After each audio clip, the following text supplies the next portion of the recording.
বোন এনেছিল বাজার থেকে, আমাদের গুরুচাঁদ বাজার থেকে পকোড়া, সেখান থেকে বন্ধুরা ভাগ বসিয়ে দিলাম। বোন তো রাগ করলো, কারণ ও একা খাওয়ার জন্য এনেছিল, কিন্তু আমি তো ভাই ভাগের জিনিস কেড়ে পুড়ে খেয়েই নেবো। তো দুটো পকোড়া এনেছিল, একটা আমি খেয়ে নিলাম। তারপরে গেছিলাম পড়াতে, এবং টিউশনের ওখান থেকে আমাদের অক্ষয় তৃতীয়ার খাবার দিয়েছিল ফ্রাইড রাইস। তো ফ্রাইড রাইস খেলাম, একটা জিনিস অর্ডার দিয়েছিলাম, ততক্ষণে মার গানটা শুনে নিলাম যতক্ষণ না অর্ডারটা আসছিল।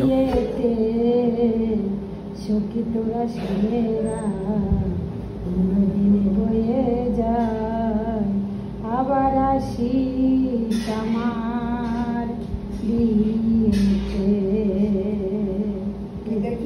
মার গান শুনতে শুনতে আমাদের একটা ফোন আসলো, দেখলাম আমাদের অর্ডার সেটাফিল চলে এসছে।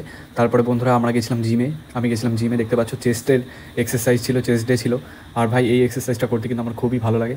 দেখতে পাচ্ছ 17.5 টোটাল 35 দিয়ে মারলাম। তারপরে বাড়িতে আসলাম, আমাদের ডায়েট যেটা আছে ডিম আর ওটস সেগুলো নিলাম। তারপরে আসলাম একটু ক্যাফেতে। দেখো বন্ধুরা, ক্যাফেতে কিন্তু ঝড় হচ্ছিলো তখন, খুব সুন্দর লাগছিলো, খুব রোম্যান্টিক কিন্তু ওয়েদারটা ছিল। তো ক্যাফেতে অনেকক্ষণ এনজয় করলাম, অনেক খাওয়া দাওয়া করেছি। চলো এবার খাওয়া দাওয়ার পর্বে যাই। প্রথমে চা, তারপরে আসলো ভাই ক্রিস্পি চিকেন, আমার কিন্তু ক্রিস্পি চিকেন বেশ ভালো লাগে। তারপরে আসলো বন্ধুর জন্য ভেজ চাউমিন, কারণ বন্ধু কিন্তু চিকেন খায় না। তো প্রথম ভেজ চাউমিনও দেখতে পাচ্ছ কেমনভাবে খাচ্ছি, খুব খারাপভাবে খাচ্ছিলাম। আর খেলছিলাম আমরা লুডো, কারণ বাইরে পড়ছিল তখন ঝমঝম ঝমঝম করে বৃষ্টি। আর সবাই মিলে কিন্তু বেশ আড্ডা মারতে, হ্যাঁ, সময় কাটাতে বেশ ভালো লাগে, মানে মাইন্ডটা পুরো আলাদা, পুরো ফ্রেশ হয়ে যায়। তো তেমনভাবেই বন্ধু বান্ধবীরা বেশ আড্ডা মারলাম, মনটা পুরো ফ্রেশ হয়ে গেল। তো আড্ডা মারতে মারতে আমাদের চলে আসলো নেক্সট আইটেম, আমার প্রিয় ভাই মোগলাই। ঠিক আছে, আর হ্যাঁ, এই আম, বর্ষার আম কিন্তু ভাই আমাদের বাড়ি থেকে দিয়ে গেল।